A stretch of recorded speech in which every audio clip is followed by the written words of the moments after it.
دلشناسان شعر و ترانه هستیم، بحر نواشناسان چنگ و چغانه هستیم. آنقدر هم جدید و آنقدر هم قدیمیم، گاه حقیقتی کل، گاه فسانه هستیم. آنهایی که گمان میکنند موسیقی تنها از یک 7 علامت رمزی، یعنی الفبای موسیقی از 7 علامت رمزی، یعنی همان دا، ری، می، فا، صول، لا، سی عبارت است، حتما که اشتباه میکنند.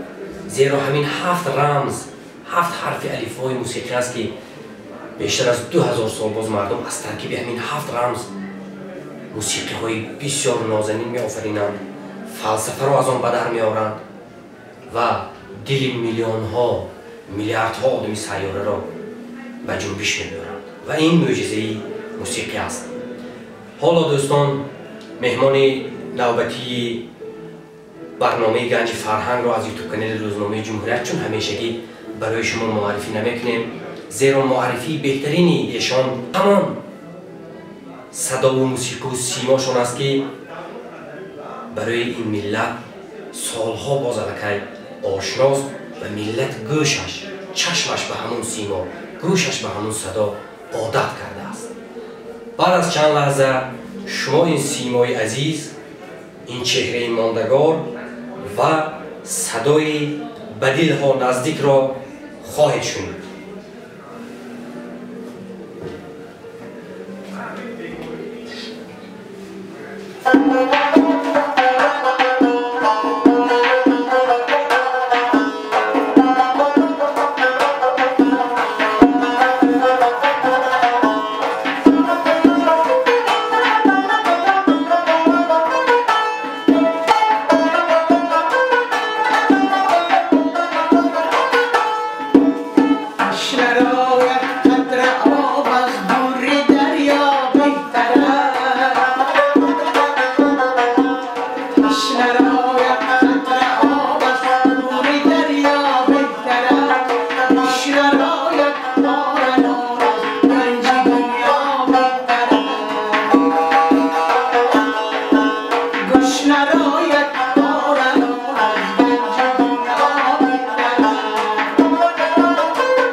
تا جایی که من آگاهم خیلی یک از سرودهای قدیمی سالهای جوانی شماست، اما شکر در همه سین و سال، در همه دور زمان شکر است.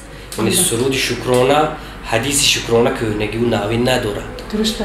بسیار زیبا، بسیار آغاز زیبا و باشکوه بود و من میخواستم که بفهمم که سرنوشتشون با موسیقی چگونه پیوست و عموما سرنوشت شما رو به نزد موسیقی آورد یا موسیقی شما را تا به سرنوشت رساند؟ من همه عقلم را شناختم که موسیقی رو دوست داشتم. من 6 سالگی من عقلم شناختم. ما همون وقت پی بردم که من آواز دارم. چون که جایهایی از آدم‌ها مثلا خالی تنها مگر غیرین کده سرود خونده می‌داشتم. رویم سرود می‌خوندم. یک وقت نبود که من نخوانده باشم اگر خالی باشم از آدم‌ها از در خلوت. در خلوت بله. من از اون وقت من باور کنید و موسیقی بسیار هم دل بستم، خصوصا صدای رباب رو بسیار دوست داشتم. در خوابم هنوز شما رباب رو از بالای پیانین گرفتید در دست من دادید. در همین لحظه من یک خوابم در همون صنف 6 نمیدونم 7 میخواندم در یادم آمد. در همون صنف چند قطار پرده ماندگی هم مشتگی هم صنفم و یک موسیقی بسیار خسرو در دستش رباب داشتگی در دوره همین رباب نقل کرده همه با که تاریخ همین اسباب گفته آمده. من سیم قطار بودم یکم پرتبش شدم نزدی معلم بود. همین گرزده آمدن ربابم خیلی در دستی من دادگی بودم. من موسیقی مثل شما حاضر در خوابتون؟ در خوابم. بعد همین اسباب عاشق بودم بازم عاشق‌تر شدم. از چوب‌های حتی همین یشکایی که مثلا محصولات قشلاق مثلا همین دور بادری میبرن که خانه‌مان با بسیار تحقیر ماندگی بود از همونا کنده گرفته و میخزده کنده گرفته تراشیده همین خارهاش کمک تراشیده استوده باور کنید و سیم ریشته می قلطه که مادرم میدزدیدم بعد اونخیل 4-5 قطار اونخیل میگذارمدم که و دو طرفش با قطی گوگیت میموندم و ترنگش از همون تینگ تینگ تینگ تینگ تینگ میکرد از همون من حوالا میبودم. همیشه آرزو داشتید که ربابی خودتون رو داشته باشید؟ بله آرزو داشتم. بعد خیریت اکم در صنف 8 به فکرم میخوندن من صنفای ممکن 5 یا 6 یک روز خونه از بخت چینی بیام رباب آویخته موندگی در خونه در کلبه اکم وای برای من نمیدونم باید چی بود گرفتم این نواختم من در عمرم نواختگی نیستم لیکن همه نواختن همانا من فهمیدم که سیمی یکم چخیل جور شدن از در کار سیمی دویم چخیل جور شدن از در کار همونجا ولی من از هیچ چی بخبر کوارت تا گفتن این چیزا فهمیدگی بودم همون وقت لیکن کوارت بودگیشو نمیدونستم من فرض کردیم یکم سیم یا باشه دیم سیم کوارت خلاصه کردم تا همین صرف 10 مکتب میانه رو ختم کردن من همین چیزا نواخته و خواندنش یاد گرفتم که اینجا بس در من بعد کاری که مثلا فعالیت که در کنسرواتوری دارم اینجا تماما میبینم نه نواخته میتونم نه خونده میتونم معلم ها روزگاره چقدر زحمت میکشیم. در یکی از صحبت هایتون شما ذکر میکنید که اولین کسی که تا به دوشنبه پیامی مرا در همونجا بودنی مرا در امروزه ناحیه جیهون ولایت ختلان بودنی چون یک دختری که با استعداد خبرش تا به دوشنبه میگم توسط شاعر خلق تاجیکستان شادروان استاد گلنظر رسیده آمده است. این تاریخش چگونه است؟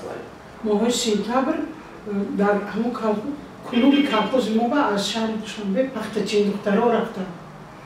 پختچین دخترها رفتن من با وایها بعد پختچینی می آمدم دوگانه شدیم یک چند تشکیل بعد خوشبختانه در همانجا شاعره سرابر صاحب بود است راهبری دخترایی که از دوشنبه رفتن پختچینی با همون کس شناس شدیم بعد تمام شدن موسم پختچینی باز به دوشنبه برگشته آمدن که انا این کس با استاد گلنظر میگن که در انا همونجا یک دخترکی هست با تا رباب نواخته سرود میخونه درک این مرو صنوبر صاحب آورده است باستون بعد باز این دفعه علاقه بعد یکان سال صنف 9 میخواندم شودروان استاد گلنظر شاعری خلقی تاجیکستان با حمزه البویف گفتنی معلمی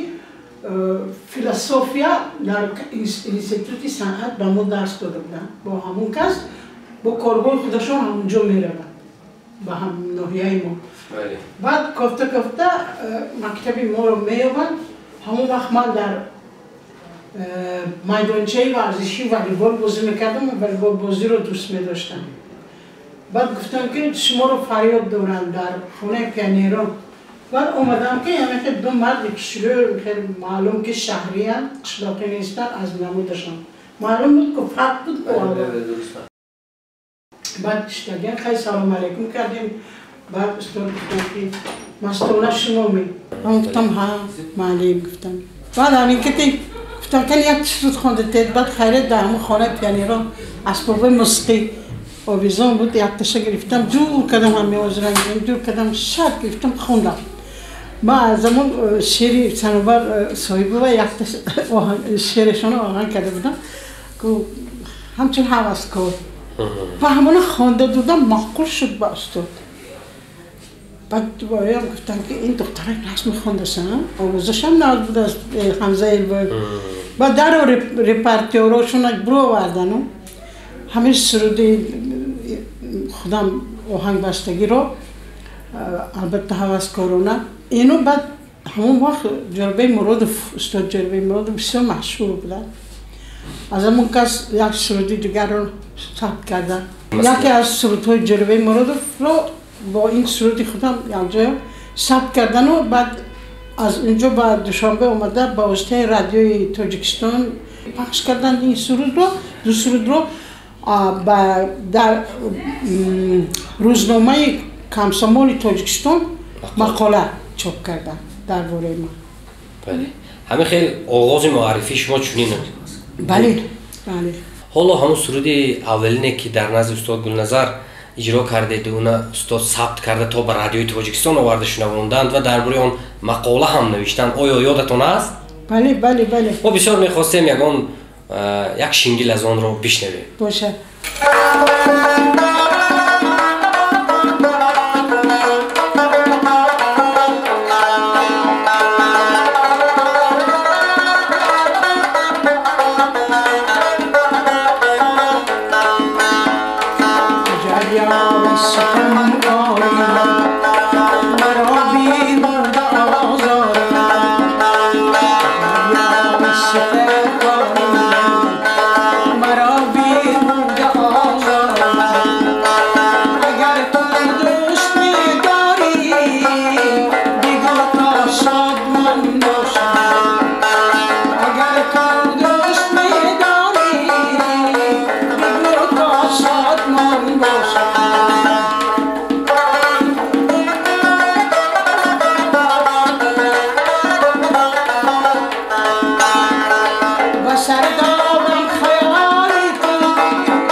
بسیاری ها در آن اندیشند که اهل صنعت مخصوصا آنهایی که آوازخوانی میکنند در صحنه مردم عادت کردند که آنها دائم روی صحنه ببینند.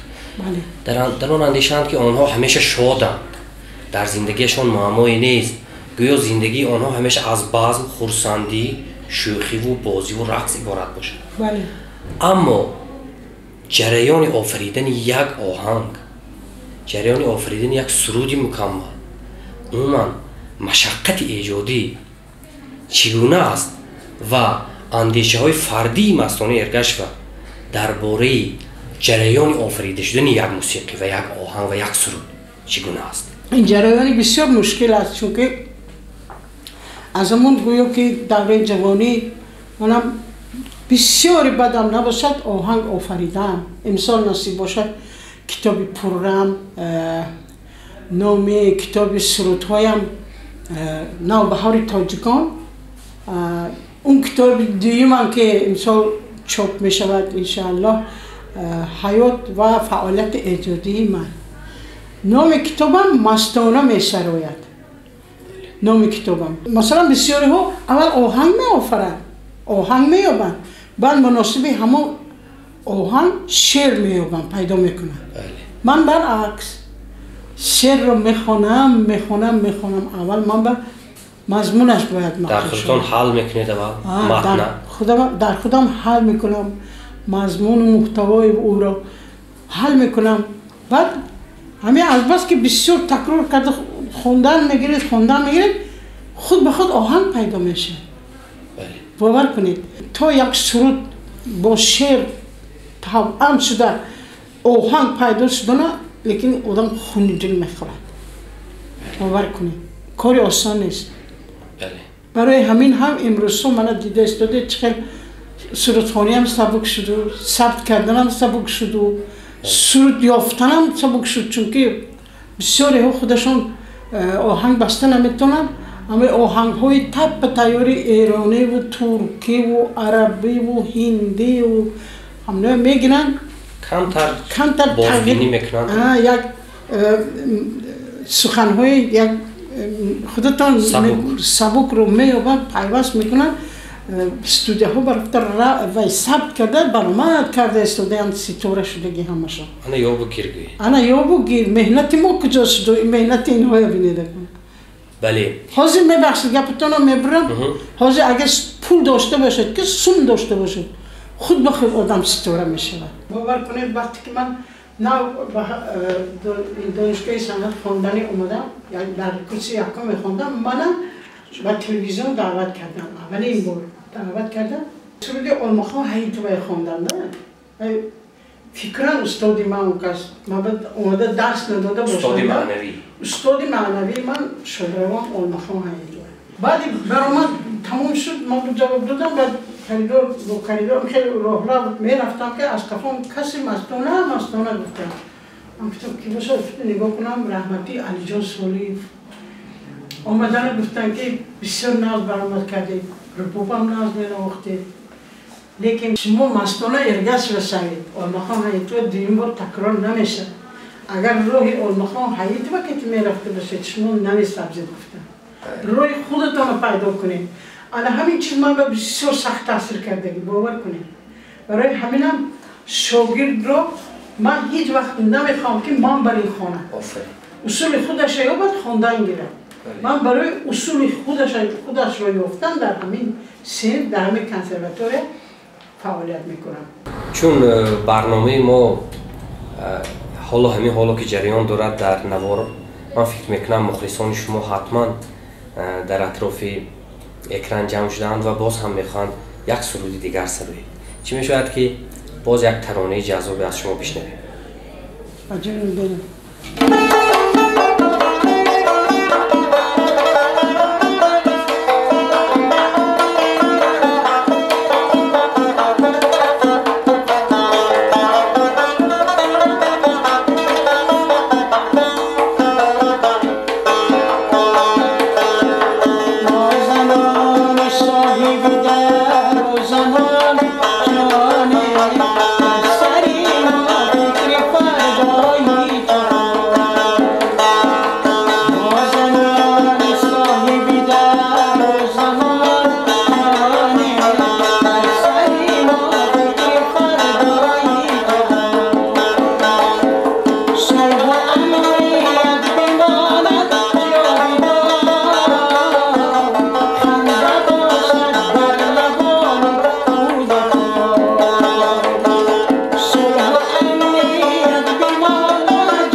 ایا مادر مداری من تو بودی، گلی اول بهاری من تو بودی، نخشکد چشمه شیر و سرودم، سیبس سرچشمه داری من تو بودی. واقعا هم قوه از مهر مادر زور نیست گفتند، در حقیقت هم همین خیلی است. اگر استاد عینی از نظر علمی با همون مقاله هایشان، با کتاب هایشان، با خاطره هایشان درباره حاجی عبدالعزیز، من کارهای بنیادیشان درباره موسیقی و شش مقام اگر اساسناک کرده باشند، بعد از آنها آینده نگری شما در مورد شش مقام چگونه است؟ من بسیار خوشبختم که در همون گفت خودتون در همون کاخ من هم بودم. یعنی که 25 سال من در خانه رادیو در انسامبل شش مقام فعالیت کردم. در آنجا چطوری که شما گفتید بسیار انسان‌های بزرگ، بسیار استادان ورزیده رو من کار و عملشون رو در جاده شش مقام دیدم چشم خودم. اینها مثلا دایره‌دست بسیار چیره‌دست استاد آنر امینوف بودن، یعقوب علایف بودن در انسامبل شش مقام، برنا اسحاق و مهری اسحاقبای و لالا برکای و صوفیا بدلبای و بعد چند نواز شوهر صوفیا بدلبای و یوسف جان کایکف از همه باز استاد همه همین نوازان تاجیکستان گفتم ممکن نیسان شاولوف بودن. در این فقط در انسامبل ما در ارکستر سازهای ملی چقدر از این خلق بزرگا کار میکردن و من خوشبخت‌ترین انسانم که بغیر از همکسبان خودم، هم ملتان خودم با اینها هم کار و فعالیت کردم در جاده شش مقام.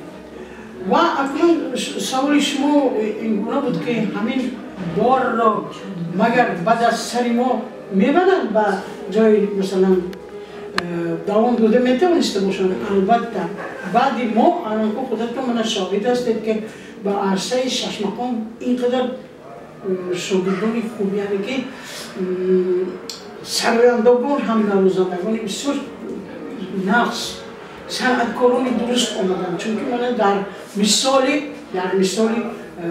خورشید ابراهیم زاده، جمشید ارگاسو، کمال الدین همدان، نصیب خان امانبای و طاهر جان جورایف، ما همه آنهایی که در اکادمی مقام در دست استاد عبدالولی عبدالرشیدوف علم گرفتن، علم شش مقام گرفتن. انا همین ها دوام دهندگان همین بارگاه دوام دهندگان همین راهی هنر همین موسیقی کلاسیکی شش مقام هستند. برای همین حاضر من همین شخصانی که من نمبر کردم همشون استاد هستند در کنسرواتوار، در دانشگاه صنعت، در فاکولته صنعت دانشگاه خوجند به نام اکادمی جان غفور در اونجا کار میکنن و در همون فاکولته صنعت مثلا عبدالرحیم شیرماتوف هستن استاد، احرار جان بولتایف هستن، از همه پرزورترین انسانی که مثلا تمام عمرشان رو به همین بخشیدن سلطان علی خدایبردیف هستن. عموما بسیار بعد ما همین خیلی سرایندگان و نوازندگان آمدن که اینا علمی شش مقام را یاد گرفتن. شش مقام علم است آخر، علم شش مقام را یاد گرفتن. حاضر من امروز مثلا به شاگردان نه اینکه از سرایندگی مثلا سلطه شش مقام حتی علم شش مقام را می آموزن. این بسیار هم طرفی بهترین کار است. بار دیگر یادآور میشوم که مهمان ما بودند هنرپیشه مردمی تاجیکستان مستانه ارگش و با ایشان بسیار یک صحبت صمیمی داشتیم. این صحبت ما از صحبت دیده بیشتر به یک محفل شعر سرود مانند بود و از اونی که پذیرفتند و بسیار صحبت خوشخوان داشتند سپاس میگویم.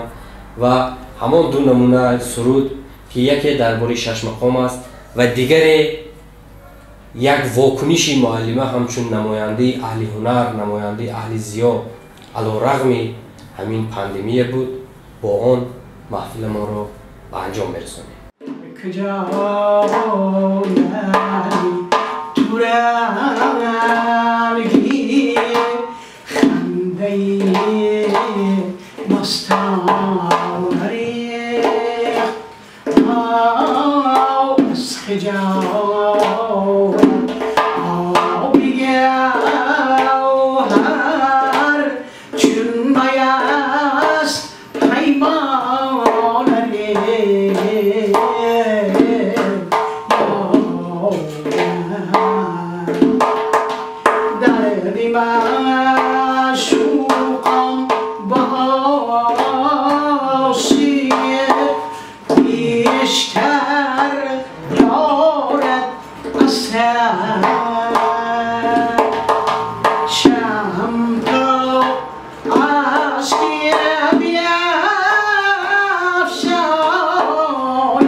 بنی آدم یک اعضا می شود باز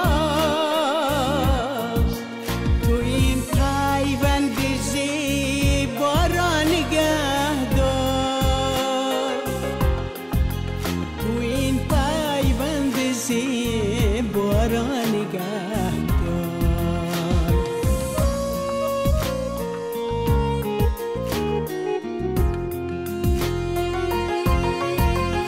برایم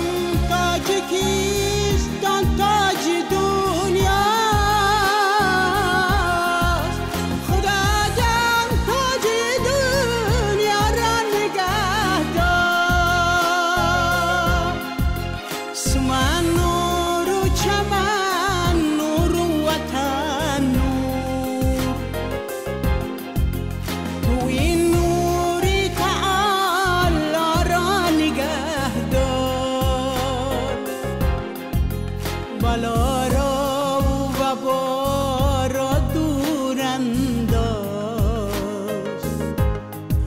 زمین و آسمان ها را نگه دار تمامی